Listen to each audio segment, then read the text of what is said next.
welcome back to Boys and Ghouls Film Review.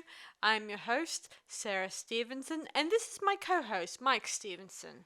Evening all. And tonight we're reviewing a thriller-like movie with a bit of fantasy called Harlequin. Yeah, as I saw to Sarah before that I think we mentioned on a previous podcast that even though we do horror, sci-fi and fantasy, if we find an interesting movie that we think that you guys like to hear about, we will review it. Now this one is a thriller with a bit of supernatural thrown into it. So it gets the supernatural, even though it's not necessarily fantasy, there's elements of fantasy in it, there's a bit of supernatural in it, not necessarily horror, but it's a really good thriller, and we think if you can get a copy, we'll talk about it later on, it's a good watch. Mind, I'll butt in just for a second there. Carry on. Other than the fact that it's called Harlequin, in the USA it's called Dark Forces. So there's two Dark names. Forces, yeah. Just so you know. It was done in 1980. It's an Australian-made film. It released in, like I said, 1980. It was produced, directed, whatever, all those good groovy things in West Australia, fully funded by Australians. But we'll get onto that part a bit later on in the in our discussion. Quite. Now, who was the actual director, Sarah? Let me see. Simon Windsor? Windsor. Yeah, Windsor, yeah. W-I-N-C-E-R. Now, he's Australian, and he's done a pretty good job. Has he done other things as well? Well, I haven't looked into You haven't looked into it, that's okay. too much, but I have looked into the other... He has done a few other things, I just can't remember what they are. Yes, so. I have looked into the other members of our cast, and they're pretty interesting. Our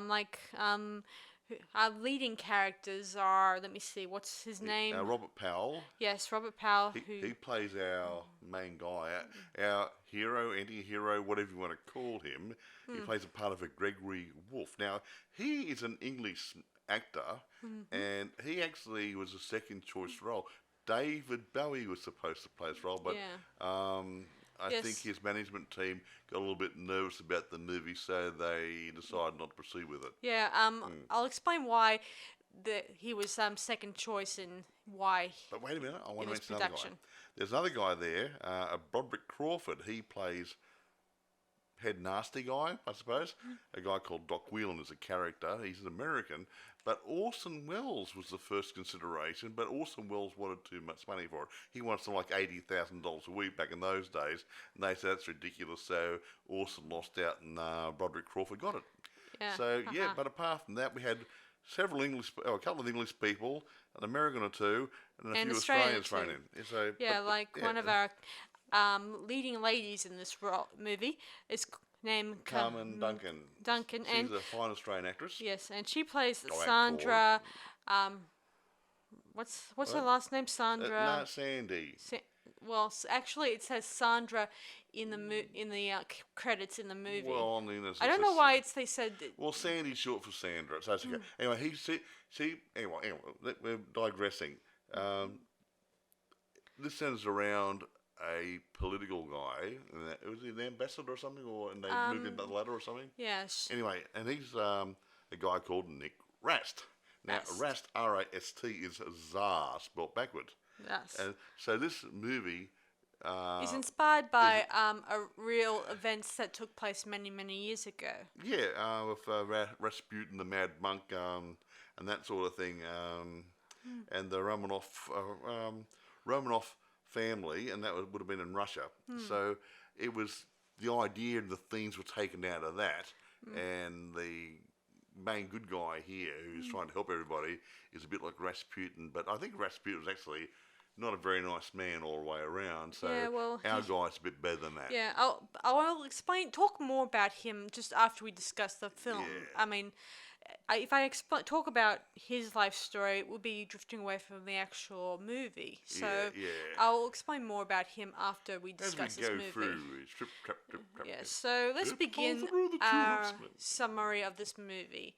So it starts off with mysterious disappearance of a government official who disappeared. I think the Prime Minister or something or other, or Prime Minister maybe? Yeah, he disappeared in while swimming in the ocean. He went swimming somewhere or other. He's going to go spearfishing, and he went in the water, and a few minutes later, he just disappeared. Yeah. So there's undertones saying, did he drown? Because they never found the body. Yeah. Or was he kidnapped? Or was he killed and the body was never found?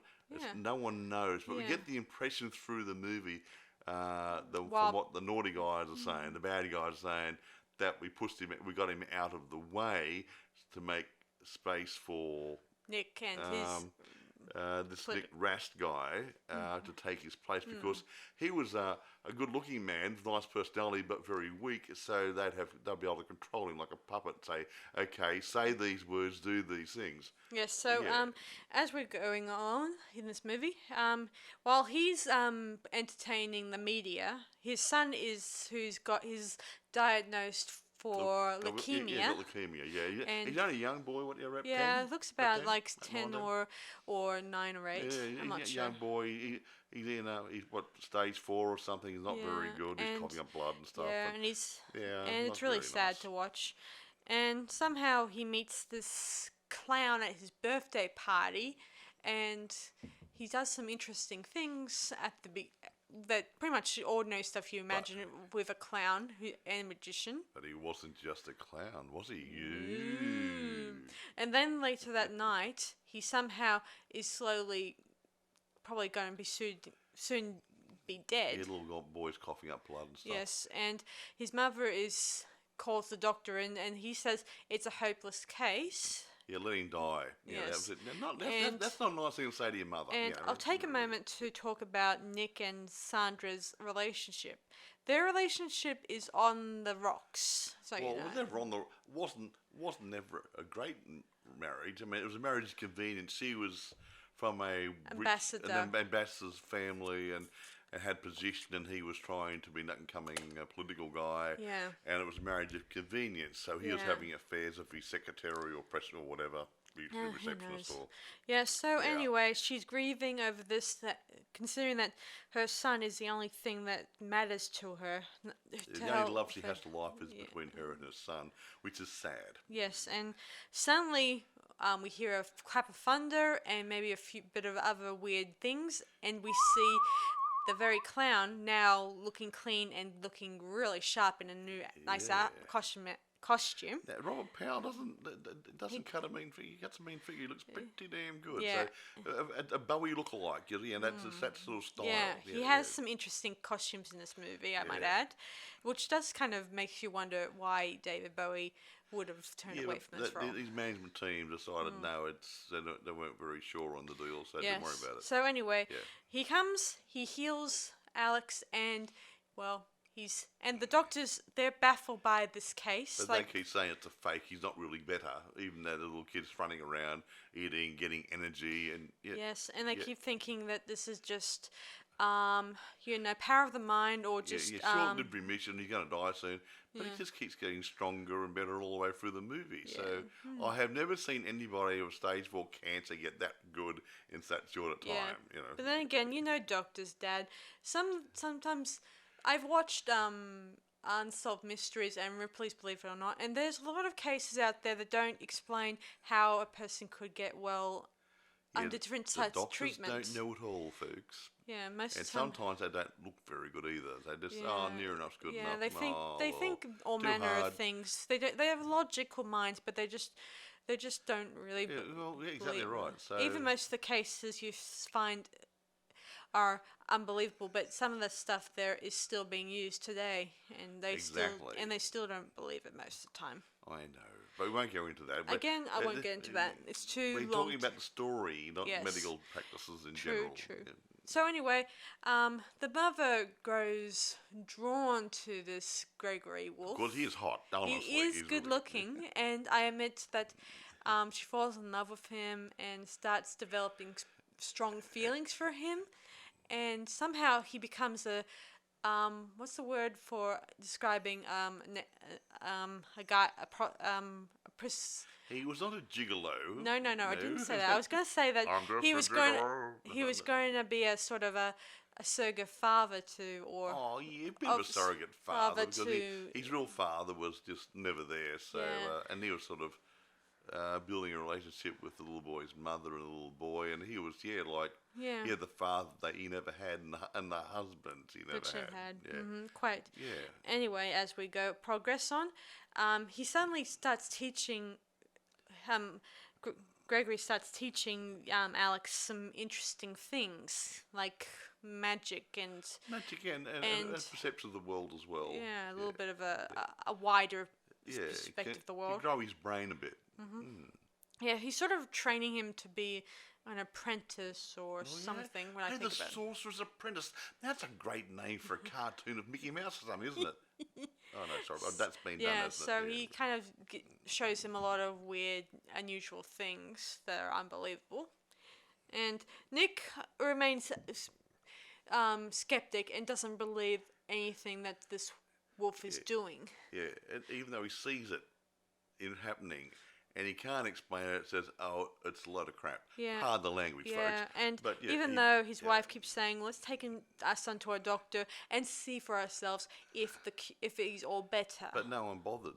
No, They wouldn't do it. Yeah, it's like the kid's doctor refused to check him out any further, saying, "We're not going to put him through all that because we already know what's wrong with him."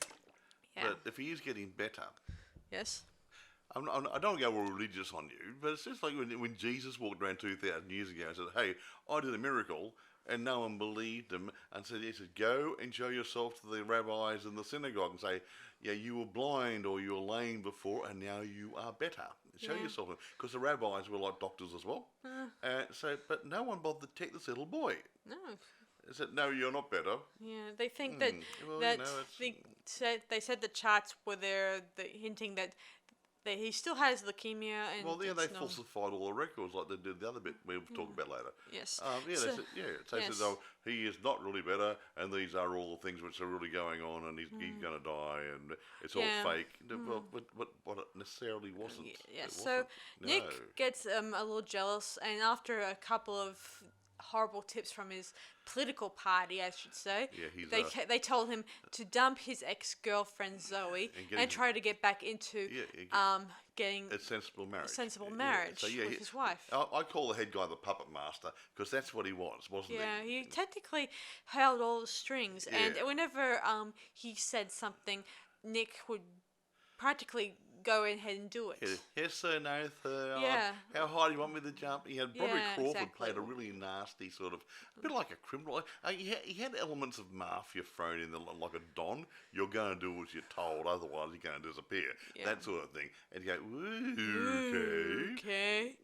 So anyway, during a political party, I think I'm not sure, fundraiser party. Wolf is invited there. Well, not really. I don't think he's invited. He was living upstairs. Yes. He was asked to show up because everyone had heard about him. Yeah, and of course the political group guys, they bring along some doctors and other guys just to see if to make them look smart around Wolf. But actually, it's vice versa in this scene. Yeah, Wolf makes a total fool of all of them. Yes. Yeah. So and they didn't like it. Yeah, they just. And as usual, a show of strength, they beat him up.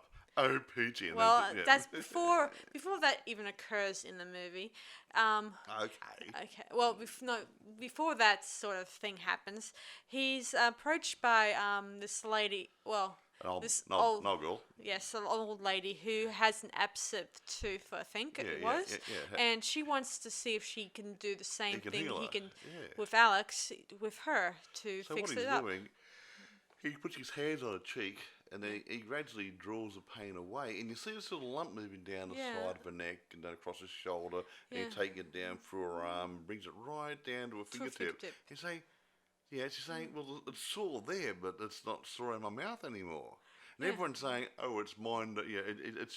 It's hypnosis," but there's a definite lump there. Yeah, it looks the size of a pea. Or at least it looks like a blister almost. Well, yeah, but big, the size of a pea, and that's not hypnosis. So this guy must have had some sort of power. Now we don't know what he is or what he was. Yeah, and while this is all happening, much like before this sort of thing was happening, Sandra was asked by security to go meet her maid, who, as it turns out, her maid might have been either claimed that Wolf raped her. Yeah, but earlier in the picture, it was a case that she dropped the clothes in front of him And to seduce him.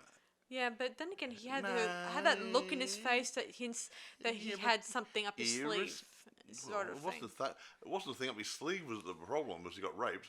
True. Okay, But there was something. up his trouser leg. Yeah, there was something in his no, eye that indicated that he was but maybe causing something. Maybe he did manipulate her, but she was standing there and she took her clothes off and came over to him. And then she said, "Oh, he raped me. I was sitting in the bathtub." She wasn't sitting in the bathtub. No. She was standing there at the mirror and she turned around, the door was open and she saw him there and she said, "Oh, he's hot." You know, Yeah. and Well, not in those words. well, obviously it looked like she was thinking it. So yeah, well, I want a bit of what the guy's wife's getting. You know. Yeah. So anyway, while this is all happening, Sandra gets a little trying to figure out if this is all just fake or just lies, a lie, another set of lies. And but Gregory's downstairs performing tricks as Clay's upstairs in the bathtub. yes, while she's in the bathtub washing herself, she had this cleaning solution That's very strong, like acidy sort of stuff. she used earlier to clean the floor with, And it was in the bathroom and for it some was reason. inside in the bathroom on her near a bath, Yeah. and along with some shampoo and conditioner. and she poured on her head accidentally, and they blamed him for it. Yeah, He was downstairs doing she's- parlour tricks. You know, hello. Yeah, all the time he was up downstairs, Yeah. she was burning up by the end stuff that she poured on herself. Exactly right. They tried to blame him for it. And how can it be him if he's downstairs? They had it in for him. The nasty guys really wanted him out of the way because he was getting too close to the family, and they thought he might change Nick's mind or influence him in his decisions in Parliament. Who knows? So anyway, they put him in jail, and while all this is happening, Nick is given the royal runaround, they show him articles and news bits that they found that make out that Gregory it turns out to be a nasty guy, and that he was sleeping around and even slept with his secretary. Yeah, and anybody else you can find. Yeah, the and dog, there was cat, even those weird photos. You've probably seen those. Hey, they didn't have Photoshop back in those days. That was a pretty good job, wasn't it? Yeah, well, it's possible. I mean, I think that they probably used some of the photos from the time that Sandra and Wolf were hanging out together, and they probably paste his secretary's superimpose is a good word. His secretary's face on his wife's face. Yeah. It's that's how I feel. But who was taking the photographs in the bedroom? Good point. The security man. You can't trust the security guys, can you guys? Yes, so he shows the stuff to his wife, and she doesn't believe it and says he's being manipulated, he's a practical puppet, and she was going to leave him. And she took her son with her and said to the security guard that she and Alex were going to do things on their own terms from now on. Yeah, so... Meaning no longer being always watched by security guards, just living on their own. She didn't want to be part of the political circus anymore. Yes. Yeah. So Nick is all by his lonesome now, and Wolf is still inside the jail cell, and by nightfall or by night time, he suddenly sneaks out of the the jail. Yeah, we don't see Maxie getting out, but you see the prison guard there taunting him a little bit, and all of a sudden he goes weird, and the clocks go weird and everything else, and all of a sudden Gregory's no longer in jail, he's at the house. Yes. Hey, did he get a taxi? Who knows? So he sneaks into the place.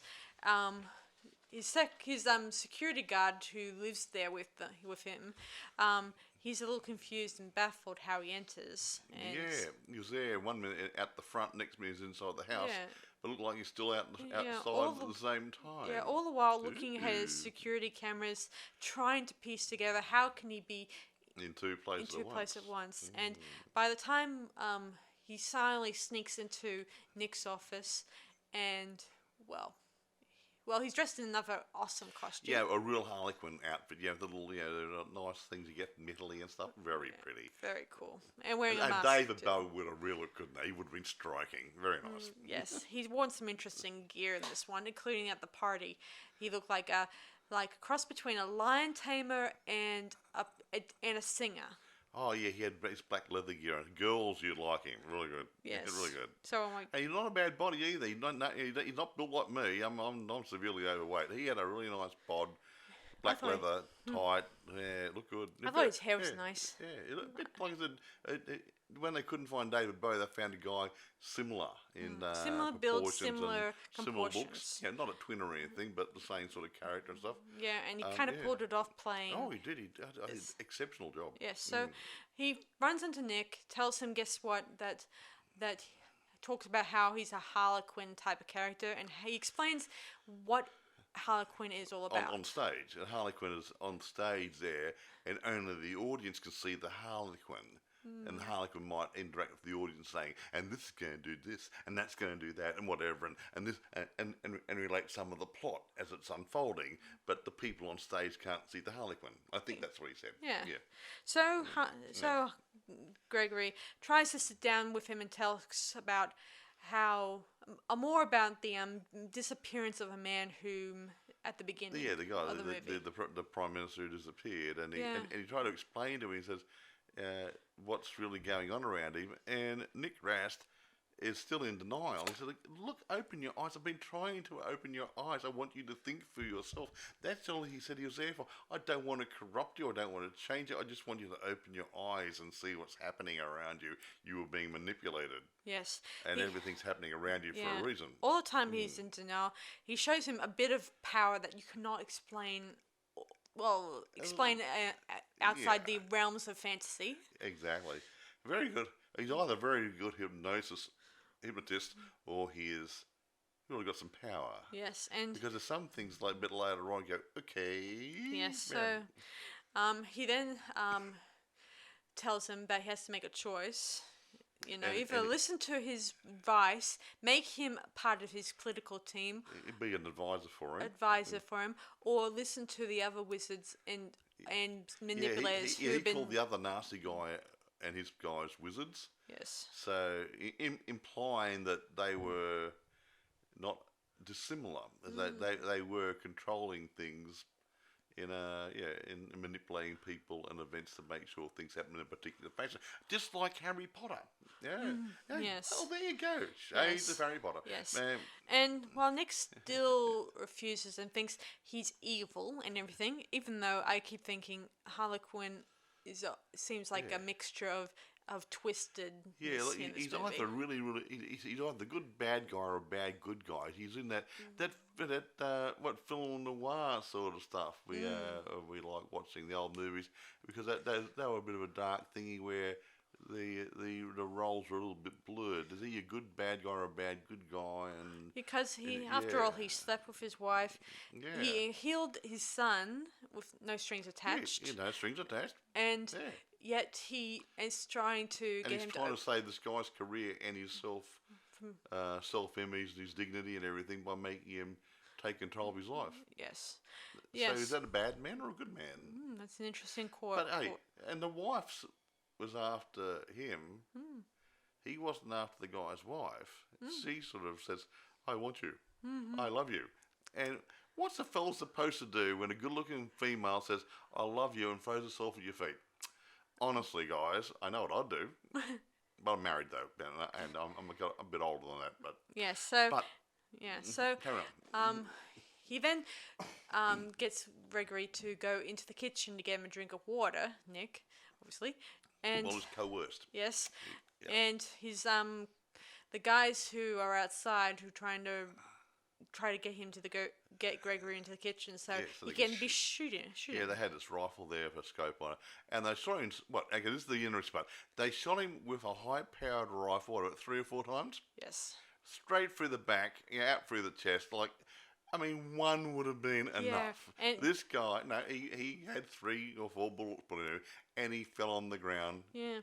And what happened next? Well, before we get to that bit that you mentioned, he gets another call from his secretary, Zoe. Yeah. Nick right. did, and does.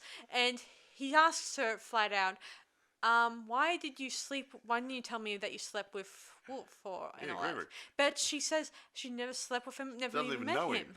And then he starts to realise that, maybe those photographs were fake. Yeah.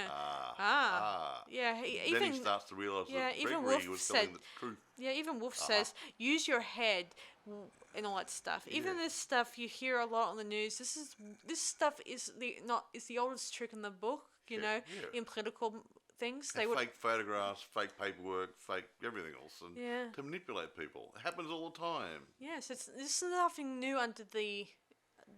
This is nothing new these days. No, it's not A new. lot of political parties usually do it Well, sometimes. don't do it as bad as this, but it's great for movie. Yeah, so of course Wolf gets shot a few times, and there's some interesting footage when he's falling on the ground. Like it's still frame stuff. It's still frame like blurry. Like what is it, staging? Like yeah, it was like very stagey, and yeah, all the time it's he's really falling. Nick is hearing the words of everyone telling him he's being manipulated, he's being controlled by these groups of thugs, and they're trying to make him get the position with a lot of blood on their hands. But he still isn't sure totally, because then he was waiting for a phone call from some political guy to say, offer him the position of Prime Minister or number 2 or something. Yeah. Number 2 because the current guy in line to go is in hospital and he wasn't very well. Yeah. And the chances are he won't get a hospital, which means he'll slide into that place. Yes. And so Wolf gets shot to death, and the guys come in and they're going to plan on removing his body and placing him in a river somewhere. But guess who wakes up and strangles the guy bending over him? Yes, but then he gets a few more bullets in him. Bang, bang, bang. But I didn't expect him. He got up there and he strangled. He woke up and he started to strangle the other guy. He's full power, and he got up and he left the room. He started running around outside and he put his arms through the window and got the nasty bad guy and tried to kill him. But obviously that didn't work. No, I would have loved it if that both bullets that shot Gregory would also shoot the pass through and hit the bad guy. Yeah. To save a little. Nice. Save them bullets. Economise. Yeah. So, but they still took Gregory's body and dumped it into a river somewhere. A lake or a dam or something. Whatever. Into some water somewhere. Yes. Weighted down as one would. Yeah, and of course, Nick gets the call, tells them, guess what? I'm definitely interested in this role. So he thinks his life is secure. Then the next morning, some kids find Gregory's body, and then things. Well, that was actually now. I'm going to stop here. Now, Gregory was thrown into the water, wrapped in a tarpaulin or plastic, and weighted down so he'd sink to the bottom. Yes. There's some little kids on a raft, a bit like Tom Sawyer sort of stuff, doing a bit of fishing, and they snagged their fish hooks on something, and they pulled it up, and it's Gregory. And there's no plastic or tarpaulin around him. Yeah. Interesting. What happened to it? Did it dissolve? Was it biodegradable? I would have liked it. Yeah, so then we fade out and we find out that Nick, we hear the news that Gregory's dead and on the news, and along with that, they mention that Nick is. He kind of declined the role the next morning, meaning he's changed his mind. Because he realises that things aren't always as they seem. Yeah, so he's now a man that doesn't have anything. Like he doesn't have the wife he thought he needed. He's alone, no kid. So he's he got what he deserved. There's a possibility once he sort of left politics, he may have had a chance to get back to his wife, but we didn't see it in the movie because she was happy away with little boys somewhere else. I think they were better off being away from Nick because it's pretty obviously he didn't really. He didn't click with his son. He didn't click with his wife. Literally, they were not the clicking type. Well, no, they're clicking for other people. Yes. Yes. And but anyway, it doesn't seem like he's going to ever get his wife back or anyone. But anyway, now, that matter. That's pretty much the storyline, isn't it? Yes, and then we fade out again, and we see his wife and his kid are just in a park somewhere, just you look at some water. Yeah, and Alex is just sitting there, and he gets some mud and puts it on his face, and he starts resembling what Harlequin looked like, in an early scene. And we think, was he actually being groomed by the Harlequin? Or maybe he's a bit of hero worship. I don't know. Or hero worship, but he was developing a bit of power at the time too. Yeah, he did. So there was a supernatural thing going on inside the little boy. So was that part of the curing process? Yeah, or has Was he going to be the new Harlequin? Or is he gonna has Greg really taken over a little bit part of the boy? Possibly. Because it did say that both Alex and Gregory, they had that connection, and he knew that his teacher was gonna die, and he felt very sad, and Chucky. Yeah. Mm-hmm. I don't even know. Wait to the end. It lays out a lot of questions. Yeah, but left open for, gee heavens, a sequel. Not a sequel. No, so they could have had one. When little boy Alex grows up, he could have been a bit different. He could have been an aspiring politician himself or something special, and he had these little mystical powers which he developed. It could have been a good line, but no one bothered to follow up on that. I don't know. As I often say in the past, leave it up to the imagination of the audience to work out the next story. Now, do you want to talk about development or anything, or different things? I did think let's talk about the development, shall we? Shall. Yes. So, Mike, go ahead. Aha. Well, the guy who actually wrote it, Everett DeRoche, I think is the right pronunciation. He did a 400-page first draft of the screenplay. And actually, Gregory Wolfe was actually supposed to be a priest in it, but they decided to not make it a priest because it might have a trouble with the Christian country saying, well, we don't want a priest in that sort of a role where there's sex involved and there might be a bit of evil and stuff. So they changed it into a mystic of some description, which is what we have in this movie. Yeah, and it fits in with the fact that in the story that was inspired from it, the guy who was based off Gregory Wolfe was also a mystic and a healer stuff. But he was based on Rasputin, the guy who was their advisor, medical practitioner, spiritual advisor, whatever, to the Romanovs in Russia. So just so you know, as a reference, Rasputin? Rasputin. He also healed well, they said he did. The Emperor's son too in this one. Well, yeah, but we don't know how much about Rasputin's true or not, because some of it's hearsay and some of it's not, and and just like the assassination attempt on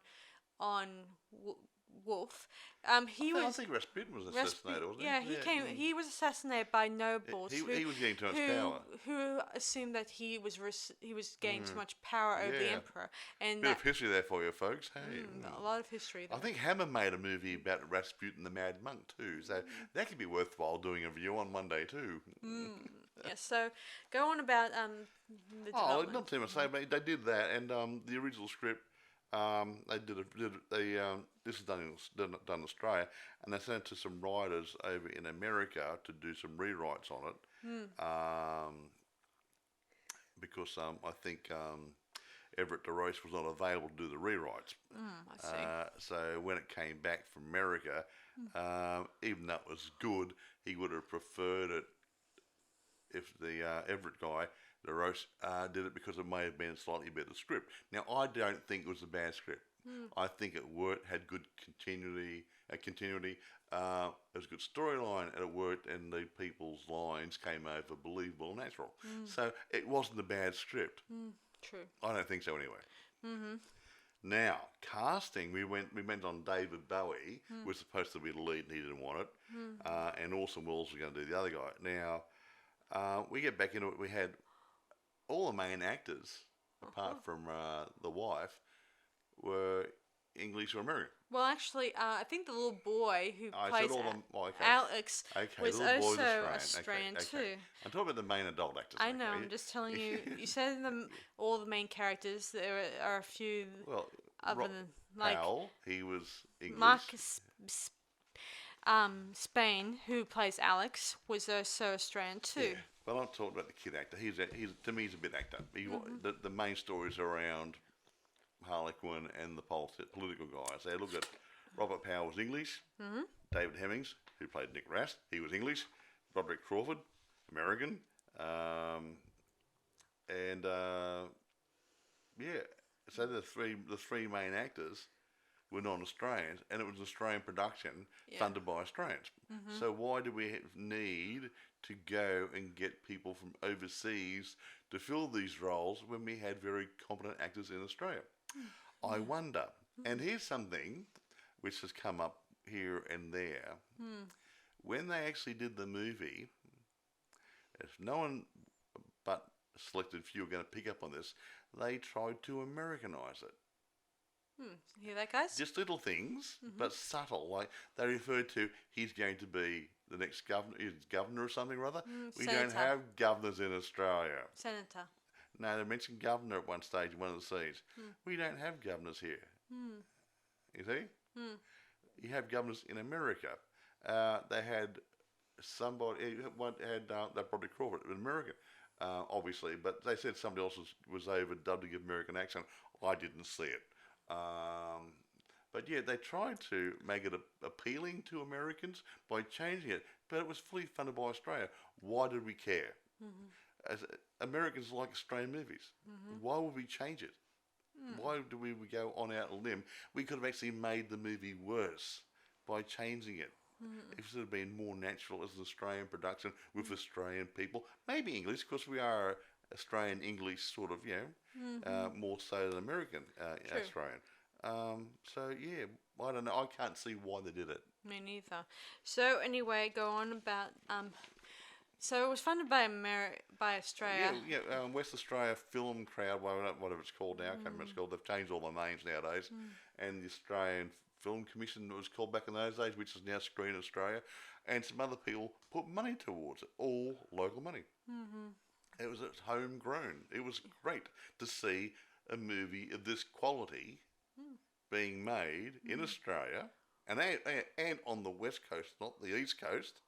Everything gets done on the East Coast here for you people who live overseas. They did it in West Australia, and nothing happens over there. You got one big city called Perth, and a few people live over there. Everything else is over on the East Coast, and they did it over there, and they actually saved about $100,000 in production costs by doing it over there. But again, I'm just bemused that they just didn't make it more Australian. Yeah, I agree. I mean, I don't expect like, "G'day, mate, how you doing?" Like, I don't want to say, even in the party scene I told you guys about, you notice right away in that scene that they're using a lot of the red, white, and blue type colors they use. Bunting and stuff. So bunting what do you for expect in American? Yeah, but we're red, white, and blue colours too. Yeah, but still, I think that the American flavour should have been toned down a bit and make it a little bit more Australian. Look, I'm not saying we're all outback hillbilly type working guys on the land and stuff, but we're not American. And it was Australian production. So that's just my little gripe. I'm not going to be nasty about Americans. Again, it was a good movie. But that's just that little thing. Like America doesn't a movie in America, and it's got Americans in it. Yeah. And if they get an Australian or an English person or a Chinese person, it's still an American movie. Yeah, just so you guys know, in Australia, they didn't appreciate this movie as much as it did in America. It scored better in America, box office wise. But maybe it would have still scored good if it had more of Australian flavour. Yeah, a little. It doesn't hurt to realise that Australia is not just another country area. It's got a lot of fun, city areas too. I'm going to digress here. Hands up out there who's seen Matrix. Oh, that many people. Wow. Now, if you have a look at Matrix, that was filmed in Sydney. Okay, now tell me, why were they driving cars on the wrong side of the road for Australia? We drive on the left-hand side, not the right-hand side of the road. And they changed the street names down there so they resembled American street names for the streets. Why the hell did they bother? it's a movie in a country in a computer world. It wouldn't matter. It could have been in Tokyo.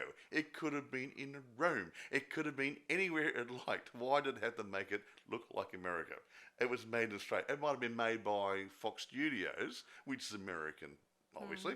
But why make it look American? Yeah, it's just like trying to get Gotham done in New York or even in Australia, obviously. And we don't know where Gotham I'm is. not ashamed of Australia, and they shouldn't be. It's a fine place. They're doing this Elvis movie at the moment down the coast here with Tom Hanks and whatever, and they've done it. They're doing it down there to use the scenery down there to make it look like America. I'm at a loss. Why don't you just go to America and do the movie? Yeah. Good grief. I'm confused. It's good for our industry over here. It gives our people a chance to make a movie and be involved and get their skills up and whatever. But still, I mean, if you're going to make a movie, like I'm going to do a movie in China or about China, I'd go to China and make the damn movie. I wouldn't go to Chinatown in Brisbane or Sydney and say, this is China. I know it's not. And it doesn't have the same atmosphere. True. It doesn't work.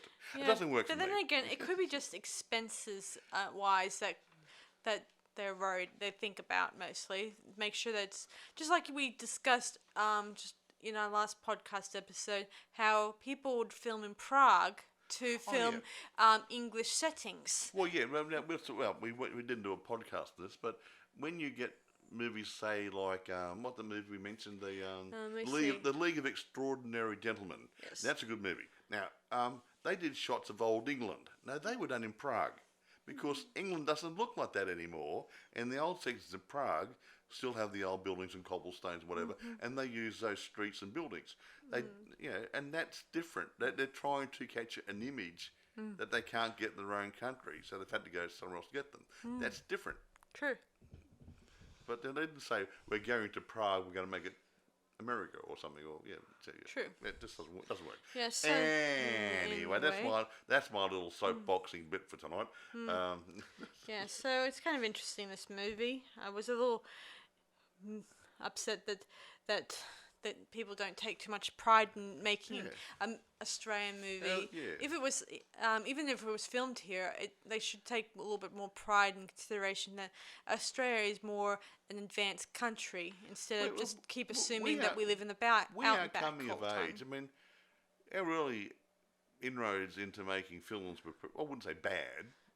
I wouldn't say amateurish, but they weren't of the same quality as you get out of Hollywood.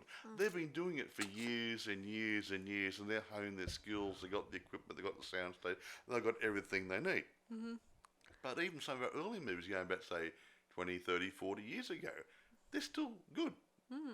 Whether they've been made by Australians with Australian technology or Americans coming over here and making a movie, they're still pretty good on the open market. True. I mean, everyone think, Crocodile Dundee or Australia. No.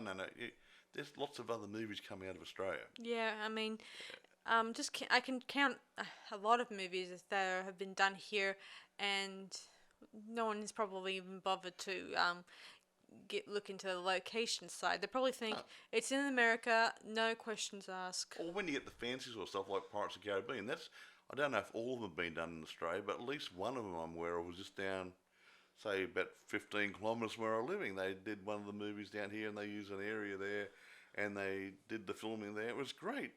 Johnny Depp was here, and he visited the local hospitals. It was fantastic. They didn't try to make it as anywhere else apart from an island or the Caribbean or somewhere. They didn't care. They weren't trying to make it something that wasn't. It was more fantasy. Yeah. Fiction. I just wish people just realise that Australia is a modern country, and we do have cities and suburban areas, and we don't have kangaroos in the backyard. Not most of us don't have it. Hey, your sister has wallabies. Yeah, a few, but and bush turkeys. But you and me, Mike, we don't live in a bushland. We don't. No, we live in suburbia. Yes, and there's a city not too an hour away from where we live. Half an hour drive to big city. Yes, or if you're taking a train, obviously. And it's pretty much more modern. We're sort of normal. Hello, I'm normal. No, we're reasonably normal. Yeah. Hello. Yeah, I just hated that America has dumbed down Australia and thinking Well, that no, we're not. America hasn't dumbed down. I think our biggest problem is our guys aren't standing up and say, "Hey, we're Australia. We can make a movie for the world market. We don't actually need America. We don't need England. We don't need someone else. We can do our own movies." But because America's been doing it for so long, even England's been doing movies for so long. They've got quite a few studios over there. Some of them have closed down over the years but had quite a few. Yeah. And all the European countries, they're all doing movies. Well, not all of them, but a lot of them are doing movies. And Yeah, I went but they don't try to disguise it. Yeah. Some people who come visit over to Australia have often asked me, is Australia anything like the movie Australia? And that was a period movie, but why ask silly questions like that? I don't know. I mean, do I go to America and say, is it like Dodge City? Hello. Or is it like Godzilla? Or Godzilla in Tokyo? You had these big monsters running around destroying all the buildings. No, it's a movie, folks. Yeah, Yes. but anyway, we're digressing far too much now. Yeah, sorry guys. I just get annoyed when people don't realise how much Australia has evolved over the years. And we've got a lot of talent over here. Quite. I mean, a lot of our some famous actors like Hugh Ledger, who's an Australian actor, Ledger, came out from Australia. He's Australian. Russell Crowe. Was Russell Crowe Australian or New Zealand?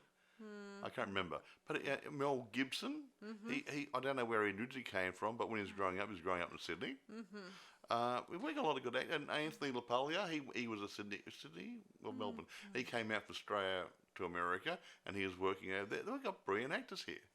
But they can't get a leg in the door here, so they go to America to get a leg in the door. When America makes a movie over here, they're not using their good people over here that we've already got. Don't understand it. Me neither. Yeah. I'm out of my depth. I'm at a loss. Anyway. So anyway, how would you rate this movie of ours? Wait a minute. I'm not going to go. Now, this movie, for those who may be interested in trying to get a copy, you can still get it, I believe, on eBay and Amazon. There's not too many copies left out there. Some second-hand shops who deal in second-hand DVDs and the like, maybe I'll have a copy here and there. If worse comes to worse, you may be able to do a torrent download, but try to buy one first. This is a 40-year-old movie, and it wasn't that popular, so it might be hard to get. But try to buy one first. If not, I think I saw it as a torrent, and you can possibly get it. It's worth a look. I'm not going to grade it up a high one, only because I didn't like the way they tried to de-Australian it and try to make it more American. So I'm only going to give this one an 8, even though it probably deserves more, but I just don't like throwing our identity away. Yeah, I agree to Mike. So, for me, I think costumes, actors, considering location, and people who don't take advantage of not realizing that Australia is a good country and should remember, is as best as any other country. Well, they actually said Sydney is a sister city to San Francisco. Now, I haven't been to San Francisco, but if it's a sister city, they must be very similar, which means, well, yes, we aren't a third world country over here. Yeah, also in this movie, Anyway, it has another species of creatures that America doesn't have, magpies. Well, yeah, so what? We did a movie there. We're supposed to be on an island in the middle of the ocean. Then we've got a kookaburra. I know. Hello. But magpies are a certain type of bird, and They're all over and there was the place. more than one in this movie. If you look, you got magpies all over the place, and you got crows and all ravens, which is the same sort of bird. I know, but magpies you got sparrows and things. And are swallows the genus. They're located in Australia. Yeah. I don't know where if New Zealand has any. You know magpies. You know what the mag stands for? What? Maggot. I guess. Because they used to see them eating maggots out of the compost heaps and things, and they were named maggot pies. And now they short the magpies. The maggot pies don't sound wrong. So but magpie doesn't I'm sound going too to rate this movie before you go around talking about magpies. bad. I like maggots. I'm going to rate it also 8 out of 10 too, because I think that while there's maybe room for improvement, I think that we should try to take more pride in films in Australia. Not just tell them, let's make a country movie using just Australian country soil. I don't agree with that. So I don't know who to blame though. I don't know whether the writer or the director. I don't know. I think I blame the people who the ones who were editing the script, who are Americans, and decided to rewrite the script, including You still bits miss of. the point. The director has the final say on what's going on. That's his job. True. He's running it. But I don't like this. I'll rewrite that part. You should know that. I know that. But You can say, I don't like this. Let's rewrite the scene. I don't like it. yeah, I know for a fact. Whenever I talk to my actors, they often discuss could I change a bit of this word because I can't really pronounce the word. Or I don't feel comfortable saying that line. Can I say it in a different way? And that's great when they take ownership of the part and they feel they can do that scene a tad better than it's written. Why not? Yeah, because I often get approached by people when I'm doing a film project, and they do ask me those questions. So it's understandable if they get approached by the actors when they need to change a certain word. Exactly. Which does explain Robert, who's English, who may have had to change a bit of the dialogue here when he's during some of the scenes to make sure it sounds right for him to say. Roger, you mean? Robert. What is it? Robert is the guy who plays Harlequin. Oh, sorry. Yeah. He's English, and English have sometimes they would like. They speak better than we do. They like to change a certain word to make it sound right to them too. Yeah, or Americans Well, Americans have a different inflection of the voice, pronounce words differently. English is very similar to us, same as Canadian. They say that the Canadians talk more like Australians, true. and the English talk more like Australians than the Americans do. But they've got that Cockney thing happening in England. We're not Cockney. We're not Yorkshire either. So, but good English from England. They're very similar to Australian. Yeah. So. Anyway, that's about it for now, guys. Just remember, try to take pride when you're working on a film, even if it's a global related film. Try to take pride that it's done in a country, your country. Yeah, if you're in India, obviously you're going to do a Bollywood movie. Everyone's going to know it's an Indian movie. Yes. So try to take pride in your movies, guys, and try to remember that your country. You should make your country proud when you're making a movie. And be proud of your country. Especially if they're financing it. Quite right. Yeah. Yeah. Now, if you've got people from overseas putting money into it, that's a bit different. But if you're financing local actors, unless you're trying to make out a world which doesn't have any particular country involved. Yeah. A bit like we did Alien. Aliens there for the 4 Alien movies. Well, it's futuristic on a spaceship and somewhere on a different planet. Well, that's different, obviously. You're not saying, "Oh, this is Tokyo or it's New York or it's London or England." Yeah. So considering that it was most of the movies were done in Warner Studios in England. In England, but they had all the American actors in it. Maybe a couple of English ones stuck in there, but but there's nothing English about it. So remember, guys, take pride in your film by remembering your own country and thinking of the people that's helped you work on it. Yeah, whoever's got the money, no, don't the one go who there. pays for it, if it's an American movie financed by Americans, don't give up your Americanism. Same as Australia, same as England. England finance it, make sure it's English. Yes. Unless they have to change it for a particular reason. Yeah, it's like for your actors. If you're going to do a war movie and and you want to go American team and you go to jungles up in Indonesia or Papua New Guinea to do the filming, well, obviously it's going to be Papua New Guinea or somewhere, isn't it? Yes. Like the Bridge River Choir was in a jungle on the Rangoon thingy up in Thailand or whatever. Yeah. So you have to do those location shoots, but apart from that, come on, be proud. Yes, so take pride in your film and your country, guys. So think about that when we finish this podcast. So see you guys. So I'll let you guys think about that. So thanks for listening to our latest podcast, and I'll see you guys next time. This is Sarah Stephenson signing off. Bye. Goodbye.